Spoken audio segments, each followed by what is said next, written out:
ఇవన్నీ కూడా ఒక్కొక్కటి బుగ్గమఠంకి సంబంధించినటువంటి ల్యాండ్స్ కావచ్చు, ఇవన్నీ కూడా బయటకు వచ్చిన అక్రమాలు జరిగాయని చెప్పేసి నిరూపితమైనా సరే కేవలం కేసులు పెట్టి వదిలేశారు. అంటే వాళ్ళు కోర్టుకు వెళ్ళినా సరే కోర్టు చట్ట ప్రకారం ముందుకెళ్ళమని చెప్పేసి కూడా ఆదేశాలు ఇచ్చినటువంటి సిచ్యువేషన్. మరి ఈ నేపథ్యంలోనే పెద్దిరెడ్డి రామచంద్రారెడ్డి పరిస్థితి అలా ఉంటే వైవి సుబ్బారెడ్డికి సంబంధించి కల్తీనేకి సంబంధించినటువంటి వ్యవహారంలో ఇవాళ ఆయన పిఏ అప్పన్నని పోలీసులు సిటీ కస్టడీలోకి తీసుకునేటటువంటి పరిస్థితి ఉంది. సో మొత్తం కూడా వైవి సుబ్బారెడ్డి కనుసన్నల్లోనే జరిగింది అని చెప్పేసి ఆయన పిఏ చెప్పాడు అని చెప్పేసి, అలాగే టీటీడీకి సంబంధించిన అధికారులు కూడా అప్పట్లో ఉన్నటువంటి బోర్డు చైర్మన్గా ఉన్నటువంటి వైవి సుబ్బారెడ్డి ఆదేశాలతో ఇదంతా కూడా జరిగింది అనేటటువంటి ఒక రకమైన వాంగ్మూలం ఇచ్చారు అని చెప్పేసి కూడా ప్రచారం జరుగుతుంది. సో ఈ రెండు అంశాల మీద మనం చర్చిద్దాం. ఈ చర్చలో మనతోటి జనసేన లీగల్ సెల్ కి సంబంధించి నక్కా రజనీ గారు, అలాగే పురుషోత్తం రెడ్డి గారు రాయలసీమ పోరాట సమితి, అలాగే కారుమూరి వెంకటరెడ్డి గారు వైఎస్ఆర్ కాంగ్రెస్ పార్టీ అధికార ప్రతినిధి, అలాగే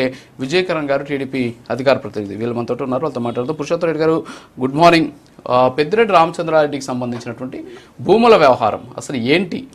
అక్కడ ఉన్నటువంటి మంగళంపేట రిజర్వ్ ఫారెస్ట్లో ఉన్నటువంటి భూములు, అడవి మధ్యలో వాళ్ళకి భూములు ఎలా సంక్రమించాయి, సో ఏ విధంగా వాళ్ళకి ట్రాన్స్ఫర్ అయ్యి అక్కడ పట్టా ఎలా వచ్చింది అనే రకరకాలైనటువంటి ప్రశ్నలు తలెత్తుతున్నాయి. దీని మీద ఆల్రెడీ ఒక జాయింట్ కమిటీ కూడా దీని మీద ఒక విచారణ చేసింది, సర్వే చేసిన తర్వాత ఒక నివేదిక కూడా ఇచ్చినటువంటి పరిస్థితి. సో ఎలా చూడొచ్చు అంటారు? ఏంటి అసలు ఏం జరిగింది ఎగ్జాక్ట్గా? రాజు గారు అందరికీ నమస్కారం. బేసిక్గా పెద్దిరెడ్డి రామచంద్రారెడ్డి గారు, నారా చంద్రబాబు నాయుడు గారు, తెలుగుదేశం పార్టీ విద్యార్థి దిశ నుంచే రాజకీయ వైరం ఉన్నవాళ్ళు, రాజకీయ ప్రత్యర్థులుగా నిలిచిన వాళ్ళు. తప్పేం లేదు, రాజకీయాల్లో ఇది మామూలే.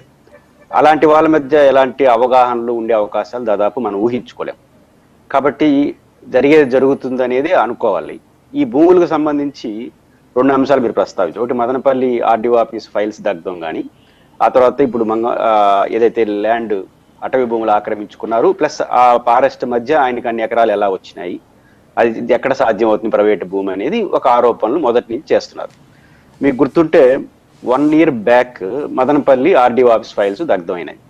సరాసరి అప్పుడు డీజీపీ గారే అనుకుంటాను ప్రత్యేక హెలికాప్టర్లో వచ్చి అక్కడ చూసి పరిశీలించారు. ఒక రెవెన్యూకి సంబంధించిన ఒక సీనియర్ ఐఏఎస్ ఆఫీసర్ కూడా వాళ్ళతో కలిసి వచ్చారు.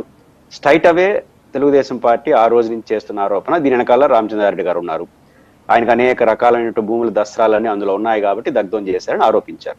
1.5 year అవుతోంది. ఎందుకని ఎవరిని అరెస్ట్ చేయడం కానీ కేసు పెట్టడం కానీ చేయలేదు? ఎవరు జరిగారు అనేది వేరే సంగతి. డైరెక్ట్ గా అధికారంలో ఉన్న party direct allegation to Peddireddy Ramachandra Reddy గారు. 1 year అయిన తర్వాత కూడా ప్రభుత్వ ఆఫీస్, అది ఆర్డీఓ ఆఫీసు, ఆ ఆర్డీఓ ఆఫీస్ ఫైల్ దగ్ధం మీరు అనుకున్నట్టు చేస్తుంటే ఎందుకని యాక్షన్లోకి వెళ్ళలేదు? 1 year కూడా పైన పడుతుందా? ఇది ఒక అనుమానాన్ని దారితీస్తే రాజకీయ విమర్శలకే పరిమితం కాదలుచుకున్నారా, లేదా విషయం లేదా? రెండు అనుమానాలు వస్తాయి. రాజకీయ విమర్శలు చేసేస్తే ఒక పని అయిపోతుంది అనుకుంటున్నారా, లేదా విషయం లేకుండా రాజకీయ ఆరోపణలు చేస్తున్నారా? ఎందుకంటే 1.5 year అవుతున్న ఒక ప్రభుత్వ head quarter RDO office revenue divisional head quarter లో జరిగిన దాన్ని మీరు స్ట్రైట్ అవే ఆరోపణ చేసి యాక్షన్ లేకపోతే అనుమానాలకు ఎందుకు రావు? రెండు, ఈరోజు ఫారెస్ట్కి సంబంధించి నాకున్న అవగాహన మేరకు 2 ప్రధాన పత్రికల్లో వచ్చిన ఆరోపణల వార్తల కథనాల ఆధారంగా చేసుకుని అప్పుడు జాయింట్ కలెక్టర్ గారికి రాష్ట్ర ప్రభుత్వం ఒక ఆదేశించింది, వాస్తవాలు రిపోర్ట్ ఇవ్వమని. ఏం రిపోర్ట్ ఇచ్చిందా లేదా? ఆ జాయింట్ అప్పుడు దాదాపు 1 year అయిపోతుంది, దాదాపు 10 నెలలు 6 నెలలు అవుతుంది కూడా. ఎందుకని ఆ రిపోర్టు వచ్చిందా, ఆయన ఇవ్వలేదా? వస్తే ఏముంది దాంట్లో? ఇప్పుడు పవన్ కళ్యాణ్ గారు యాజ్ ఎ ఫారెస్ట్ మినిస్టర్ గా కావచ్చు, డిప్యూటీ సీఎం గా కావచ్చు వెళ్ళారు. అసలు నాకు అర్థం కాదు ఏంటంటే హెలికాప్టర్లో పోయి వీడియోలు తీయడం ఏంటి? యాక్షన్లోకి వెళ్లకుండా హెలికాప్టర్లో వీడియోలు తీస్తే సరిహద్దులు తేలుతాయా? ఆరోపణ ఏంటి రాజు గారు? ఒకటి, దాదాపు ఫారెస్ట్ మధ్యలో అంత భూమి ఎలా కొన్నారు వీళ్ళు, ఎట్లా సాధ్యమైంది? ఇది ఇల్లీగల్ ఒక ఆరోపణ. రెండో ఆరోపణ ఏంటి? దానికి ఆనుకొని ఇంకొక 30 ఎకరాల దాకా ఆక్రమించుకున్నారు. ఆక్రమణ, ఇల్లీగల్, పట్టా. దీన్ని తేల్చాల్సింది సర్వేయర్లు, ఎంఆర్ఓ సర్వేయర్లు తప్ప అందరూ పనిచేస్తున్నారు. ఇది పాలిటిక్స్ అని ఎందుకు అనుకోకూడదు? ఇప్పుడు పైన వెళ్ళి హెలికాప్టర్కి వెళ్ళి వీడియోలు తీస్తే, ఫోటోలు తీస్తే తేలుతుందా? సర్వేయర్లు గొలుసు పట్టుకుని 36 సార్లు తిరిగితే కూడా సరిహద్దులు తెలియదు. ఫీల్డ్లోకి వెళ్ళి భూమిని కొలతేస్తే పైన పోయి తీసుకోవడం ఏమొస్తుంది? పైపెచ్చు ఇదే ప్రభుత్వం జాయింట్ కలెక్టర్కి ఆదేశాలు ఇచ్చింది ఏముందో చెప్పమని. ఆ రిపోర్ట్ని పవన్ కళ్యాణ్ గారు బయట పెడితే మంచిది. ఫిజికల్ రిపోర్ట్ కదా అది. ఏం తేల్చారు జాయింట్ కలెక్టర్ గారు లేదా రెవెన్యూ అధికారులు ఏం తేల్చారు అని బయట పెట్టి యాక్షన్లోకి వెళ్లాల్సినటువంటి ప్రభుత్వం హెలికాప్టర్లోకి వెళ్ళి వీడియోలు తీసుకొని దాన్ని ప్రెస్కి ఇస్తే ప్రెస్ లో చర్చ అవుతుంది తప్ప ఇష్యూ ఏడ పరిష్కారం అవుతుంది? పైపెచ్చు రాజు గారు డైరెక్ట్ గా పెద్దిరెడ్డి గారు, మిథున్ రెడ్డి గారు అది మాదే అంటున్నారు. సమస్య ఏంటంటే ఎప్పుడు ప్రభుత్వానికి క్లిష్టం అవుతుందంటే మాకు సంబంధం లేదా భూమి బినామీలో ఏదో పేర్లు పెట్టేసి తప్పించుకుంటే కష్టం. ఆ 70 ఎకరాలు మొత్తం ఆ ఫెన్సింగ్ తో సహా అంతా మాదే, మేము చట్టబద్ధంగా కొన్నామని చెప్తున్నారు. ఇంకా పంచాయతీ ఏమీ లేదు. అది చట్టమా కాదా తేల్చేయాలి. ఆ తేల్చే పని ప్రభుత్వం చేయకుండా మీడియా డిబేట్లు లేకపోతే ప్రెస్ మీట్లు పెట్టి ఆరోపణలు చేయడం ద్వారా రాజకీయ ఆరోపణలకే పరిమితం కావాల్చుకుందా ఈ ప్రభుత్వం? యాక్షన్లోకి వెళ్ళదలుచుకుంది. యాక్షన్లోకి వెళ్లకుండా పరిమితం ఏంటంటే ఒకటి రాజకీయ ఆరోపణలు లేదా విషయం లేకుండా ఆరోపణలు చేయడం. ఎందుకంటే 1 year అయిపోతా ఉంది మీరు ప్రభుత్వం వచ్చి. ఇది టెక్నికల్ గా ఈ భూమి వాళ్ళదా కాదా తేల్చడానికి ఎన్నేళ్ళు పడుతుంది ప్రభుత్వానికి? ఆ పనులు ఒక పక్క సాగుతూనే హెలికాప్టర్లకు వెళ్ళి ఫోటోలు తీయడం ఏంటి? కాబట్టి ఫిజికల్ గా ఏముందో తేల్చండి, తొందరగా తేల్చండి, యాక్షన్లోకి వెళ్ళండి. ఈ రెండు చేయకుండా మీరు చేస్తే ప్రభుత్వ విశ్వసనీయత ఏంటంటే మీరు అడిగినటువంటి కోసమే చేస్తున్న ఆరోపణలు గురికాల్సి వస్తుంది. ఇక్కడ మీరు అడిగినటువంటి రిపోర్ట్ ఆల్రెడీ రెడీ అయింది. దీని మీద కేసు కూడా నమోదైంది. 9 మీద కేసులు పెట్టారు.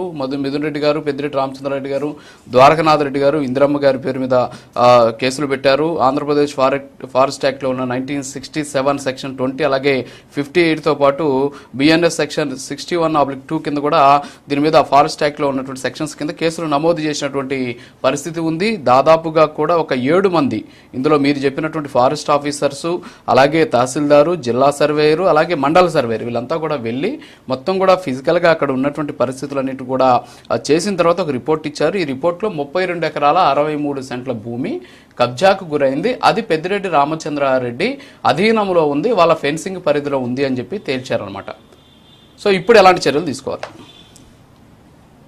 అంటే రాజుగారు ఇక్కడ పాయింట్ ఏంటంటే సీన్ కట్ చేస్తే కడపలో కూడా సజ్జల రామకృష్ణారెడ్డి గారి పైన ఇదే ఆరోపణలు వచ్చినాయి చేశారు. ఎందుకంటే ఆయన ఒక అటవ భూమిని కొంత ఆక్రమించుకొని ఫెన్సింగ్ వేసాడని.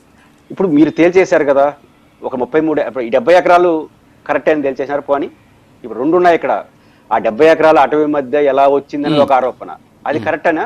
ఆ 70 ఎకరాలు పట్టా భూమి అనేది ఫ్యాక్ట్ అని తేల్చేసినారా? అది తెలియదు, అది తేల్చాలి. రెండోది ఆక్రమణ, 2 ఉన్నాయి ఇక్కడ.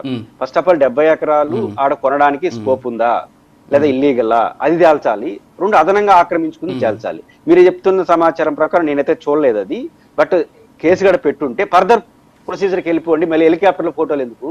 ఇది చాలు కదా. జాయింట్ కలెక్టర్ ఇచ్చిన నివేదిక, రెవెన్యూ వాళ్ళు ఇచ్చిన నివేదిక వెళ్ళిపోండి, అరెస్ట్ చేయండి, యాక్షన్ తీసుకోండి చట్టబద్ధంగా. దీన్ని వదిలేసి హెలికాప్టర్లు పోవడం అంటే ఇంకా విషయం లేదన్నట్టుగా అనుకోని వస్తుంది కదా. నేనంటుంటే పవన్ కళ్యాణ్ గారు ఆ ఫోటో పెట్టే బదులు ఈ రిపోర్ట్ పెట్టచ్చు కదా. మీలాంటి జర్నలిస్టులు చెప్పే బదులు ఆయన ప్రెస్ మీట్ పెట్టో లేకపోతే ట్విట్టర్ లో ఇదే రిపోర్టు వాళ్ళు అడిగారు. పెద్దిరెడ్డి మిథున్ రెడ్డి గారు ఒక సవాల్ చేశాడు, నిరూపిస్తావా క్షమాపణలు చెప్తాను. నిరూపించేది అది ఆల్రెడీ ప్రభుత్వ అధికారులు నిర్ణయించా, నీ మీద కేసు పెట్టామని ఆ ఎఫ్ఐఆర్ బయట పెట్టేసి సరిపోతుంది కదా. ఈ చర్చ ఎందుకు? Okay sir. రజనీ గారు గుడ్ మార్నింగ్ అండి. సో ఇప్పుడు పురుషోత్తం రెడ్డి గారు కొన్ని అంశాలు మాట్లాడారు. హెలికాప్టర్లో వెళ్ళి వీడియోలు తీయాల్సినటువంటి అవసరం ఏంటని. సో ఆయన ఒక పర్యటనకి వెళ్తూ ఆ మార్గంలో వెళ్తూ ఉంటే ఎవరో చెప్పారు. ఓకే విజయ్ కిరణ్ గారు good morning. So Nakka Rajani గారికి ఏదో టెక్నికల్ ఇష్యూ. ఇప్పుడు ఏంటి పురుషోత్తం రెడ్డి గారు మాట్లాడారు, మనం విన్నాం.